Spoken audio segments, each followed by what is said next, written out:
welcome to Karis's Corner. So today I have you here with me in my home kitchen and we are going to be making this classic vanilla layer cake. Let's have some fun.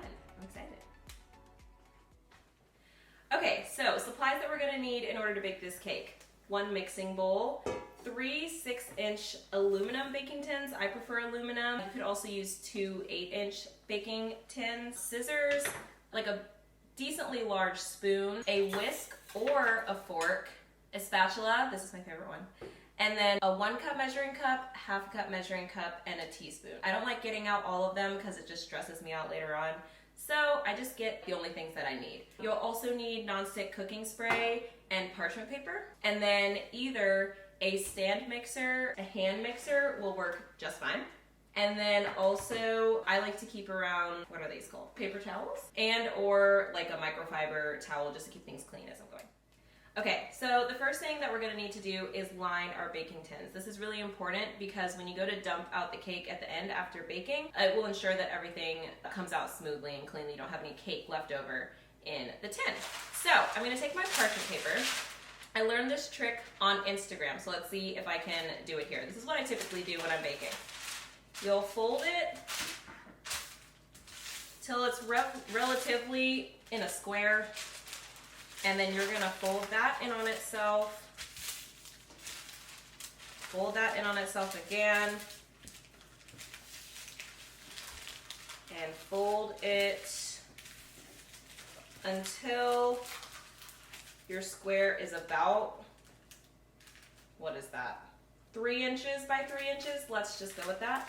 And then at the corner where everything meets, so there's gonna be one corner where everything meets, you're gonna take it and fold it into a triangle. Then, in order to measure out what you need, you'll take it and you'll take the point from the middle, and then you're gonna cut along the edge. I just like to get it going and then I estimate the rest of it. Might be hard to cut through and looks crazy, but now you have a bunch of parchment circles or ovals, if you're me, to go into your cake tins. So they're a little wonky. If they do come out wonky like this, I'll just kind of cut them to make a relatively perfect circle, like so. All right, now this part's important. Spray the tin. Just like that, make sure you get the bottom and the sides. Then you're gonna take 1 layer of parchment, place it down in the bottom, and then you're gonna spray that 1 more time. Okay? Now, a lot of people will tell you that you need to flour the tin. I used to do that, but it caused a lot of mess, and we're trying to not stress out here, people. So, this works for me. This has always worked for me. So I'm just gonna go ahead and do that to the rest of them, and then we should be good to go.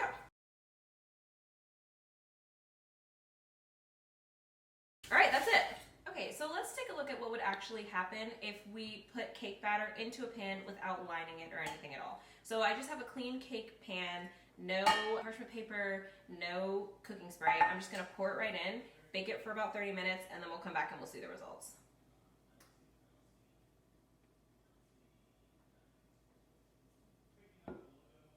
All right, I'm gonna go put this in the oven. Okay, so I have my cake out of the oven. This is the cake that has not been lined with anything. So we're gonna see why it's so important to line our cake tins with parchment paper and nonstick spray. So normally what I do is I'll try to dump it upside down. At this point, it should have already fallen out. I might try to take it and like tap on it a bit. It's still stuck. I'm gonna like really hit it hard now.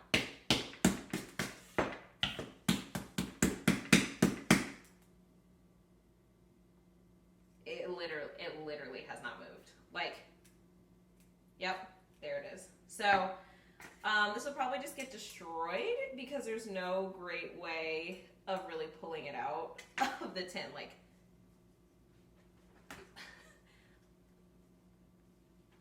yeah, it's not coming out. This is what you don't want. So this is why we line our tins. So for this recipe, you're gonna need cake flour. Now you can use all-purpose flour, but cake flour causes a fluffier texture in the end, so that's why I like to use it. Baking powder, salt, unsalted butter, vegetable shortening, vanilla, buttermilk, and then 4 regular eggs and 2 egg whites. So I'll be separating those in a minute. And then I buy my sugar in bulk. So this is where my sugar will be coming from today. It's really heavy and really big. Okay, now I'm gonna go preheat my oven to 350 degrees. Okay, so first things first, we're gonna be measuring out our dry ingredients. So we have our cake flour, our baking powder, and our salt. Now the important thing with measuring out flour is that you want to scoop it with a spoon instead of scooping it out with your measuring cup. Because if you scoop it out with your measuring cup, you'll either get too much or too little. And so if you scoop it out with a spoon, it's gonna give you more of an exact measurement. So I'm gonna get 3 cups of my cake flour here. And like I said, we want to use cake flour because it has a little bit less protein, and so it's not going to develop as much gluten, and that just makes for a fluffier, moist cake instead of a more dense one, like more of a bread-like texture. So, you know, roughly about 1 cup here. I'll just dump it in, and then I'll do 2 more.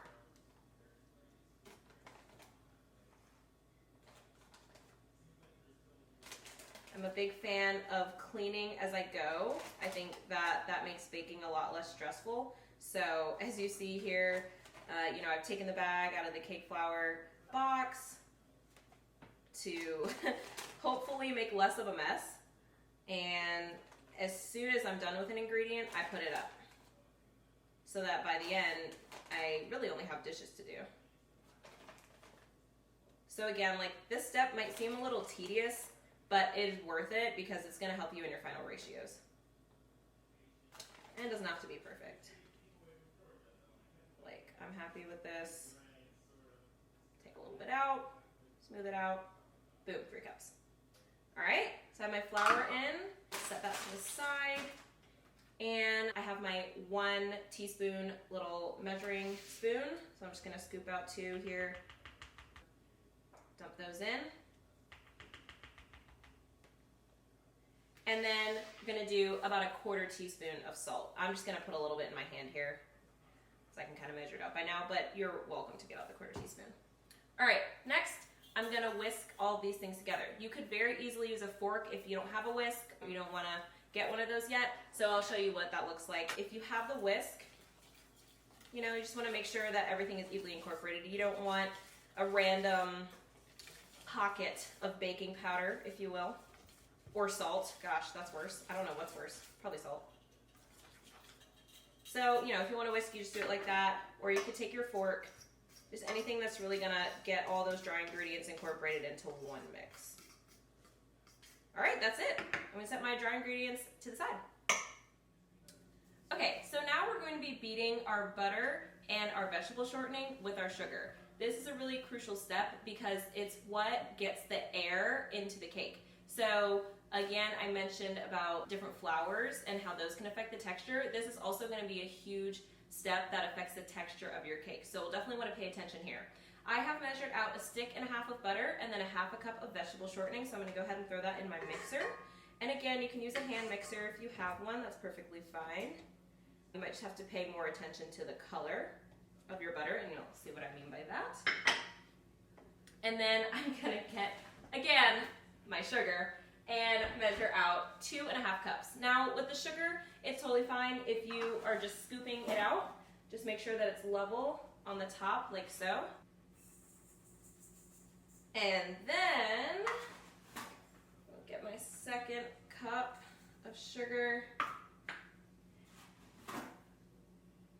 Now I use that same 1 cup measuring cup.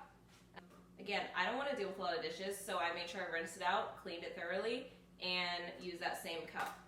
All right, let's start beating. I'm going to go ahead and beat this for 30 seconds. Now, that would be considered not beating it long enough. After 30 seconds, you will not have incorporated enough air into the fats and the sugar for the cake to have a good rise and a good texture in the end. So I'm going to show you what 30 seconds looks like, and you'll be able to see it hasn't lightened in color. It doesn't really look fluffy. So let's see what that looks like. Walk this up.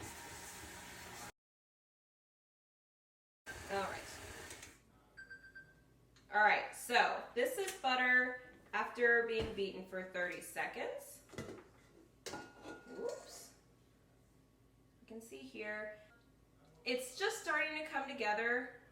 It's kind of light, but there's just not much going on with it. Let's look at what it looks like after 2 minutes. Okay, this will have incorporated enough air. Honestly, 3 minutes. 3 minutes could work as well, just as long as you see a difference. So I'm gonna set it for 2 minutes and we'll see what it's looking like after 2.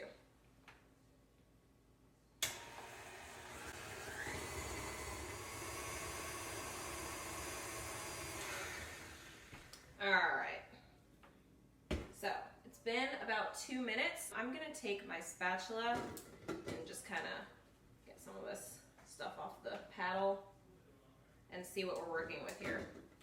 So, okay, if I can do this. So what we're gonna see is that the butter and the sugar have actually kind of come together a little bit, and they've created, it kind of looks like a paste. Hopefully you can tell on camera it's lighter in color, and honestly, I could do with beating this for about another minute. So I think I'm gonna go do that and then get my eggs ready to beat into this mixture. But this is what you're going for, this kind of light color. It's all mixed together and it's looking really nice. Okay, so next step is to incorporate our eggs and our vanilla extract into the mix. So this recipe calls for 4 eggs, so I'm gonna go ahead and crack them into a separate bowl. You don't wanna put them directly in just in case you get any shells in there. So let's do these 4 eggs. And I'll just set them to the side. I might even put them in my 1 cup measuring cup just to hold them. Again, we're trying to avoid messes here. I try to keep my surface clean. Now, these eggs need to be at room temperature. And all this is gonna be on the recipe, the written recipe that you can find down below, as well as on my blog. I just cracked a 5th egg, but it's okay because what you need to do is get 2 egg whites. So I'm actually just gonna pull out one of my yolks here. If you find this gross, you can use a spoon. I like to use my hands. So we're just gonna get in there, people. Okay, take out that yolk, and then we're gonna do one more. One more egg yolk. So in total, that is 4 whole eggs and 2 egg whites. Boom. I'm gonna wipe off my hands and then we'll put that in the bowl. All right, so what I'm gonna do is before I put these eggs in with my butter and sugar mixture, I'm just gonna use my spatula and scrape down the bowl to make sure that everything is looking good and that, you know, we don't want any pockets of unmixed batter. So I'll just pull this off, scrape it around the bottom, and that's cool. Pull it to the side, and it's time to do our eggs. Now, we're gonna do our eggs about 1 at a time, so just as 1 yolk kind of goes in, mix it, incorporate it, maybe stop, scrape it down a bit. You'll see as I go along. So I'm gonna put this on like a lower speed.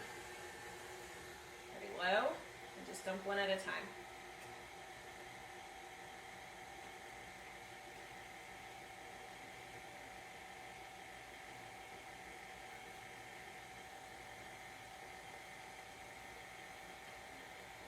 So I kind of determine if it's incorporated once I see that the yolk has broken up. Ooh.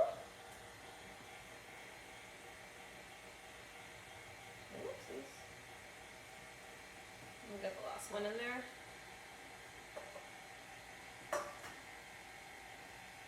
All right. We're going to get that egg incorporated just until things are just mixed in. I might speed it up a bit. And then I'm just going to scrape it down before I put my vanilla in. That texture has already changed. Now we're not fully incorporated. This is very important. This is why we scrape down the sides right there. We can see some of that butter and sugar mixture and then the eggs incorporated. We want to get everything fully together. I'll pull down those sides. And it's time for my vanilla. Have my 1 teaspoon, and I'm gonna do 2 of these in here. 1, 2. All right, mix it up for a little bit longer. And that's it. Okay, so final step. We're gonna take our dry mix that we mixed up earlier and then our 1 cup of room temperature buttermilk, and we're gonna alternate them into the batter. So I like to take that big spoon that I was using earlier, and I'll just start. I'll put this mixer on low, and I'm just gonna put maybe about 1/3 of my dry mix in, and then incorporate it, and then half the buttermilk, and you'll just see I'll alternate it back and forth. Just gonna scoop this in here. Whoops.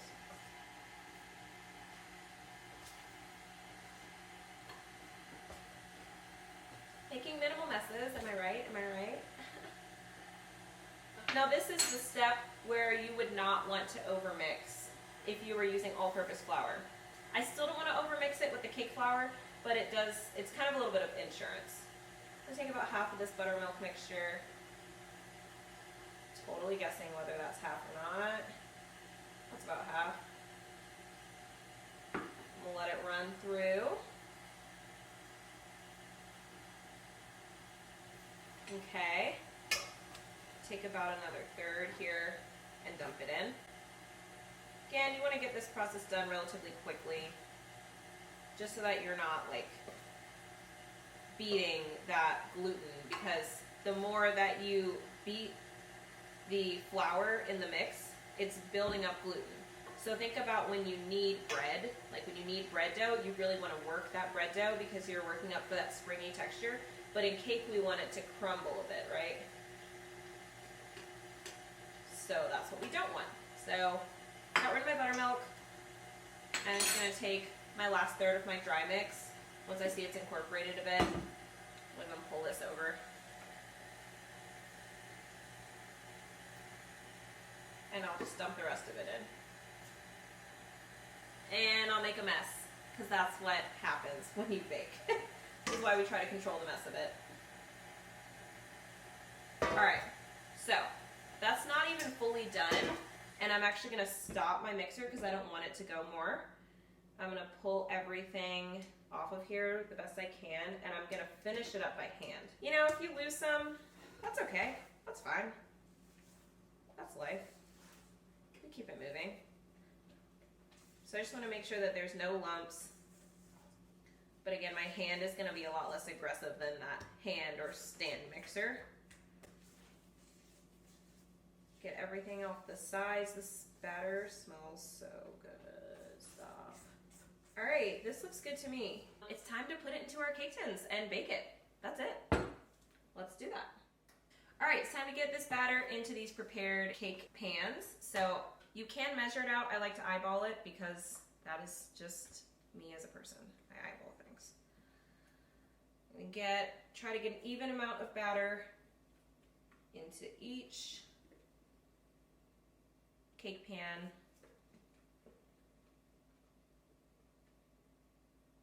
And then, you know, just spread whatever's left. What has the least? I don't know, I'm bad at this.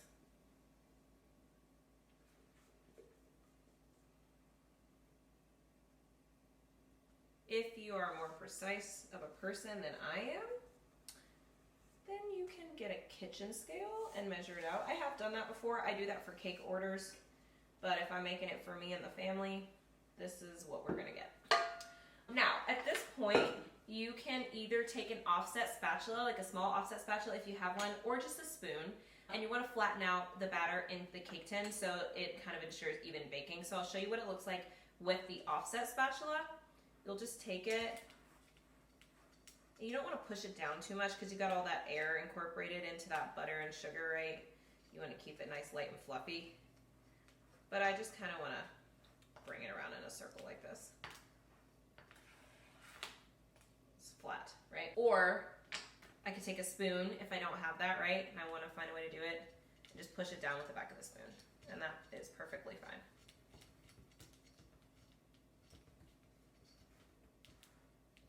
Push it down with the back of my spoon, like so.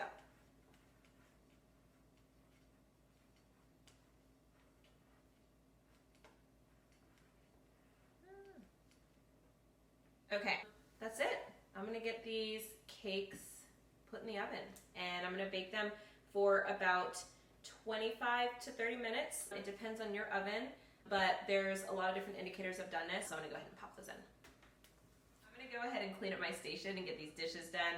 While I'm doing that, why don't you go ahead and like this video and subscribe to my channel if you would like to see more baking videos like this.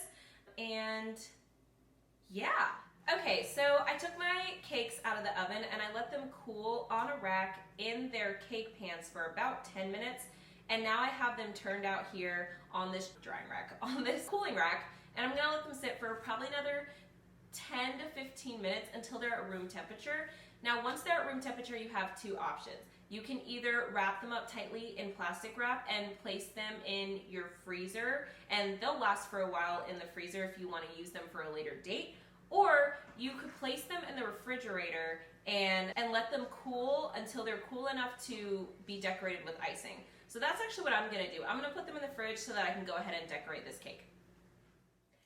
Thank you so much for joining me in my kitchen today to bake this classic vanilla layer cake. Here is the final result. I have my cake slice cut out that I'm going to enjoy later. So don't forget to like this video and subscribe to my channel so that we can continue baking together. As I mentioned before, the recipe is going to be found in the description box below, as well as a link to karisbakes.com, which is my blog, and there you'll find a detailed recipe post. Don't forget to go ahead and follow me on Instagram at Karis's Corner. That's going to be Karis with 2 S's, Corner. There you'll be able to find new blog posts when I put up a new recipe, maybe even some decorating videos, and just be able to keep up with what we're doing over here. So again, thank you so much for joining me, and now I'm going to get this cake. See if I can get a good slice. Yeah, you need to make this. Thank you again.